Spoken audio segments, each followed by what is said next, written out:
तेलंगाना विधानसभा चुनाव की तारीखों का ऐलान नहीं हुआ है, लेकिन आज हैदराबाद में एटमॉस्फेयर जो पॉलिटिकल है वो बहुत चार्ज्ड है। आज एआईएमआईएम की भी एक रैली है, अमित शाह रैली कर रहे हैं और कांग्रेस की बड़ी रैली है। सर, इंडिया ब्लॉक एक बना है, एक एनडीए है, आप कहाँ हैं?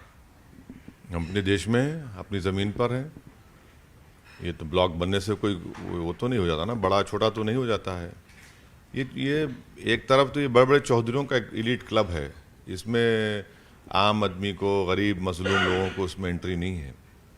तो बड़े लोगों का क्लब है, इसमें एंट्री बाय ओनली इनविटेशन का मामला है, वो भी बड़े लोगों को बुलाते तो हमसे मतलब नहीं है। इसमें बहन जी मायावती नहीं है, केसीआर नहीं है, नॉर्थ ईस्ट के कई पॉलिटिकल पार्टीज़ हैं, राजस्थान के कई पार्टीज़ हैं, तो ऐसे कई रीजनल पार्टीज़ हैं जो उसमें नहीं है, तो इससे क्या फ़र्क पड़ता है। ये तीसरा मोर्चा बनेगा क्या?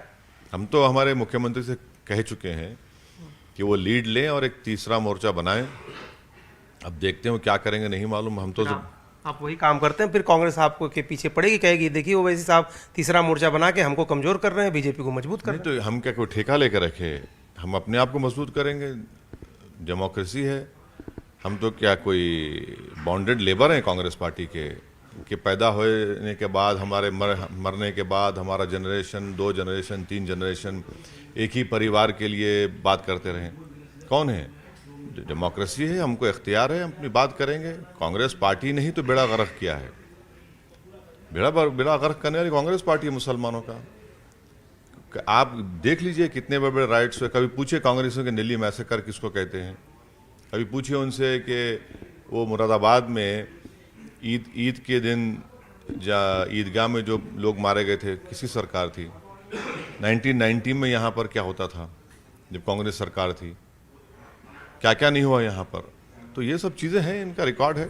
एक और बात सर, स्पेशल सेशन बुलाया गया जिसके लिए आपको भी दिल्ली जाना है। सवाल ये है कि कल के बाद, मतलब आज तो उसका ध्वज लग रहा है, कल के बाद परसों पूरे विधि विधान के साथ गणेश चतुर्थी कहा जा रहा है कि गणेश जी का दिन है और उसकी वजह से नए पार्लियामेंट में प्रवेश करेंगे। नए पार्लियामेंट में अगर सरकार स्पीकर साहब डिसाइड करते हैं तो बहुत अच्छा है, जाएंगे नए पार्लियामेंट में। उसमें क्या है, बिल्डिंग से क्या करना है? कहीं भी अगर पार्लियामेंट चलना तो जरूरी है ना। तो इवेंट जो बना, जो वो भी एक बड़ा इवेंट होगा। बीजेपी का नाम इवेंट मैनेजमेंट कंपनी है।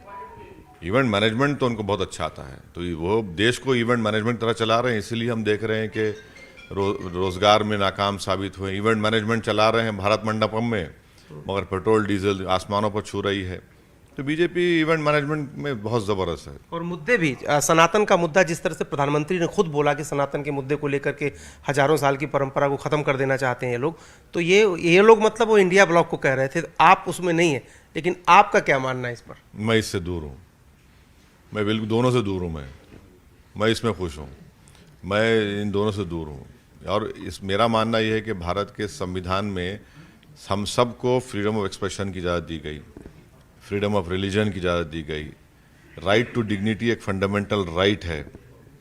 तो जिस किसी को भी अपनी बात रखना है और डिसएग्रीमेंट करना है, उसको ये बात ख़ास ख्याल रखना है कि भारत की जो भाईचारगी है, जिसको हम डाइवर्सिटी बोलिए, प्लुरलिज्म बोलिए, वो मुतासिर ना हो। बस एक सवाल ये भी कि सर, हाल के दिनों में आपने देखा होगा बड़ी चर्चा थी इस बात की, और वीके सिंह ने तो कह भी दिया पीओके को लेना है, पीओके को लेना है। इस तरह की बड़ी चर्चा चल रही कि एक बात सुनिए, 2000 स्क्वायर किलोमीटर चीन घुसकर बैठा है, बात क्यों नहीं करते वीके सिंह चीन की? डरते क्यों है? वो प्रधानमंत्री चीन नहीं बोलते, वीके सिंह चीन नहीं बोलता, आरएसएस के सरसंघचालक चीन नहीं बोलते। डेपसांग डेमचाक में हम हमारा हाथ से निकल गया। और ये जो जितने पोंगसोंगसू है, हॉट स्प्रिंग है, PP-15 है, यहाँ पर तो हम 25 पेट्रोलिंग पॉइंट खो चुके हैं। अरे इसकी बात करिए ना, पीओके जरूर लीजिए, कौन रोक रहा है आपको? चलिए, जाइए ना अंदर। आप भी जाएंगे साथ? अरे लेके जाइए, हम तो बोल रहे हैं हमको चीन के ले जाकर दिखाओ, जगह पर ले जाकर दिखाइए, हम चलने तैयार है। डेमसांग डेमचाक देखना चाह रहे, लेके जाएंगे आप? हम तो बोल रहे हैं आपको भी लेके चलिए, जाके देखेंगे हम लोग। पीओके कहते हैं, अरे भाई वो जमीन जो चीन कब्जा करके बैठा है 2000 स्क्वायर किलोमीटर पर, अगर आप नहीं हटाएंगे डेमचाक से, तो कल हम सियाचिन को खो देंगे। आप बात करें डिसएंगेजमेंट, अरे भाई डी इंडक्शन कब होगा? बताना चाहिए ना देश को। इस तरह की लच्छेदार गुफ्तगू कर दे, अरे ले लीजिए ना पीओके, आप क्यों नहीं ले रहे? अक्साई चीन ले लीजिए जाकर, चलिए, खाली बोलते हैं आप। करते कुछ नहीं है। जो जिस जमीन हमारी है वहां पर चीन घुस के बैठा है, आप लोग मुंह ही नहीं खोलते उस बारे में। एक सवाल ये भी कि जैसे जैसे लोकसभा चुनाव नजदीक आ रहा है, कई लोग कई तरह की आशंका जता रहे हैं। उद्धव ठाकरे ने कहा कि फिर वही गुजरात दोहराया जाएगा, फिर वहां अयोध्या से उद्घाटन के बाद ट्रेनें आएंगी और ये होगा वो होगा। तो नहीं, उद्धव ठाकरे को शायद मालूम होगा कि उनको फायदा पहुंचा था इन चीजों से ना, तो इसीलिए कह रहे हैं।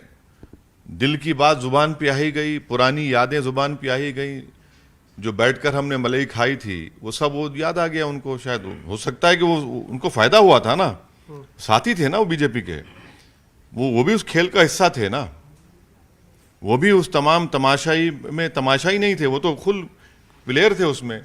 तो अगर वो कह रहे हैं तो होगा, नहीं मालूम मुझे। जनवरी में उद्घाटन होने वाला है हाँ राम मंदिर का। नहीं, हमारा मानना यह है कि वहां पर 400 साल मस्जिद थी और मस्जिद ही रहेगी, क्योंकि सुप्रीम कोर्ट ने कहा कि मस्जिद तोड़कर मंदिर नहीं बनाई गई थी, सुप्रीम कोर्ट ने कहा है। वो है, वो अब क्या करेंगे, अब सुप्रीम कोर्ट जजमेंट है, मानना पड़ेगा। लेकिन वहाँ मस्जिद है, मंदिर नहीं है। अब हमारा मानना है मस्जिद जहां पर होती मस्जिद ही रहेगी। अब आप सुप्रीम कोर्ट ने तो नहीं, सुप्रीम कोर्ट ने टाइटल की बुनियाद पर, बिलीफ की बुनियाद पर दिया। एक्चुअली देखा जाए तो सुप्रीम कोर्ट ने बिलीफ की बुनियाद पर यह बात कही है, मगर सुप्रीम कोर्ट ने यह भी कहा कि मंदिर तोड़कर मस्जिद नहीं बनाई गई। हमारे लिए 6 दिसंबर इंपॉर्टेंट रहेगा। हमारे लिए 1948-49 में वो जो दिसंबर में जो काम हुआ था वो याद रहेगा, वो तो हिस्ट्री का हिस्सा है। मेरा आखिरी सवाल अब आपसे है कि सर, जम्मू कश्मीर में फिर देखा आपने कि किस तरह से जो आतंकी हैं सरहद पार से आते हैं। बीजेपी पहले कहती थी टेरर एंड टॉक्स दोनों एक साथ नहीं हो सकती, लेकिन टेरर एंड क्रिकेट क्या एक साथ हो सकते हैं? आपने भी सवाल उठाया इस पर। अगर बीजेपी सत्ता में नहीं होती तो बीजेपी क्या करती है? बीजेपी बोलती है क्या हो रहा है, क्रिकेट मैच क्यों खेलेंगे, वहाँ पर कर्नल मेजर डीवाईएसपी मारा जा रहा है। तो बीजेपी बिरयानी डिप्लोमेसी की बात करती थी, अब बीजेपी बिरयानी खुद खा रही है। अब देख लीजिए, नरेंद्र मोदी के स्टेडियम में क्रिकेट मैच होगा और वो जो सिपाही और जो मर रहे हैं उसके बारे में क्या बोलेंगे? एक लफ्ज़ भी नहीं बोलते हैं। उनके परिवार तो रो रहे हैं। जो पुलवामा में नरेंद्र मोदी ने अपना गुस्सा दिखाया था ना, उसके बाद नरेंद्र मोदी गुस्सा नहीं दिखा रहे, ठंडे पड़ गए एकदम। वो मैच होना चाहिए कि नहीं भारत पाकिस्तान? नहीं, ठंडे क्यों पड़ गए? जो मैच भारत के सिपाहियों से खेला जा रहा है, जो मैच कश्मीरी पंडित से खेला जा रहा है, उस पर हमारे प्रधानमंत्री एकदम ठंडा बैठे हुए हैं। समझ में नहीं आ रहा कि क्या है भाई, बैटिंग करिए जरा या बॉलिंग करिए, आप खाली देख रहे हैं तमाशा। असदुद्दीन ओवैसी साहब कह रहे हैं कि सरकार को दो तरह से नहीं पेश आना चाहिए। जब वो अपोजिशन में थे तब कहते थे टेरर टॉक्स एक साथ नहीं चल सकती, और अब एक तरफ सिपाही शहीद हो रहे हैं और दूसरी तरफ वो क्रिकेट खेल रहे हैं।